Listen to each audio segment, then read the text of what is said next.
करवीर तालुक्यातील पाचगाव इथल्या रुमालेमळा परिसरात राहणाऱ्या निवृत्त पोलीस उपाधीक्षकांच्या मुलग्याची सोन्याची चेन लंपास करण्यात आली आहे। या प्रकरणी निवृत्त पोलीस उपाधीक्षक डॅनियल बेन यांनी या परिसरात मजुरीचं काम करणाऱ्या बहीण आणि भावाविरोधात करवीर पोलीस ठाण्यात फिर्याद दाखल केली आहे। करवीर तालुक्यातील पाचगाव इथल्या रुमालेमळा परिसरात निवृत्त पोलीस उपाधीक्षक डॅनियल जोन बेन हे त्यांच्या कुटुंबियांसह राहतात। 19 मे रोजी सायंकाळच्या सुमाराला त्यांच्या मुलग्याची 2 तोळे वजनाची सोन्याची चेन या परिसरात हरवली होती। ही सोन्याची चेन या परिसरातील प्रदीप भुईकर यांच्या घरी भाड्याने राहणाऱ्या तसंच मजुरीचं काम करणारा आणि मूळचा कर्नाटक राज्यातील संजय उर्फ संदीप इन्म यांच्या मुलगीला सापडली होती।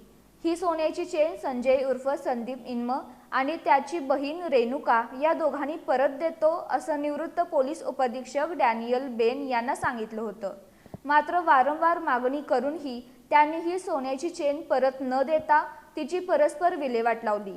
त्यामुळे निवृत्त पोलीस उपाधीक्षक डॅनियल बेन यांनी या प्रकरणी रेणुका आणि संजय उर्फ संदीप इन्म या बहीण आणि भावाविरोधात करवीर पोलीस ठाण्यात फिर्याद दाखल केली आहे। पोलीस निरीक्षक रवींद्र कळमकर यांच्या मार्गदर्शनाखाली पोलीस हवालदार सुभाष सरवडेकर अधिक तपास करत आहेत।